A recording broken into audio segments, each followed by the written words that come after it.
36 दिवस झाले सर, आमचा आंदोलन खरोखर हे तळमळीने चालू आहे की आमच्यावर आम्हाला जास्त पाहिजे, अशातला काही प्रकार नाही.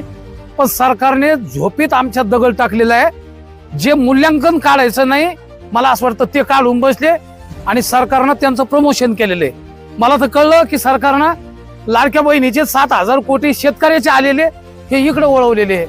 मूळ मुद्दा हा आहे, आमच्या जिल्ह्याचे जे प्रतिनिधी आहेत, मग ते आजी असतील किंवा माजी असतील, आमदार असतील किंवा खासदार असतील, ज्या वेळेला आमच्याकडे मतदानाला येतात, आम्ही काही कोणत्या साऱ्या परिसराला जिथपर्यंत तुमची मीडिया जाणार आहे, या सर्वांना 100% कल्पना आहे.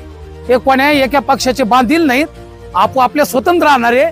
त्या आजी माजीलाच मला पहिला महत्वाचा मुद्दा आहे प्रश्न करायचा की अरे तुम्ही तुमचं व्यक्तिगत असेल तर तुम्ही आम्हाला एका व्यासपीठावर दिसता, तसं एका भोळ्या बाबड्या सामान्य अनपट आणि अत्यंत गरजू असलेल्या शेतकऱ्यासाठी तुम्ही जे भाषण ठोकणार आहेत आता स्वराज्य संस्थेच्या निवडणुकामध्ये, आम्ही 100% कोणत्या हिशोबाने तुमचे भाषण ऐकायला पाहिजे. आणि म्हणून तळमळीने तुम्ही आमचेच प्रतिनिधी, आमचेच पालक आहात आणि पालकाची जबाबदारी अशी असते की तो आजी असो का माझी असो, कधीतरी आमच्या शेतकऱ्यांनी तुम्हाला मतदान केलेलं आहे. म्हणून कळकळीची विनंती आहे, सारे तुमचे मत भेद का असतील बाबा तुम्ही बाजूला ठेवा. तुमच्या या साऱ्या शेतकऱ्यांच्या वतीने मी कळकळीची विनंती करतो, आंदोलन थांबणार नाही.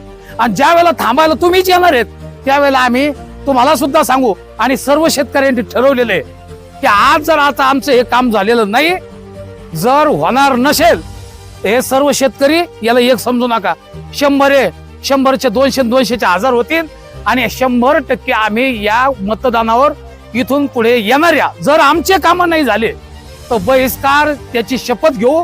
आणि आम्ही तुम्हाला या निमित्ताने इशारा देतो. म्हणून तात्काळ निर्णय घ्या.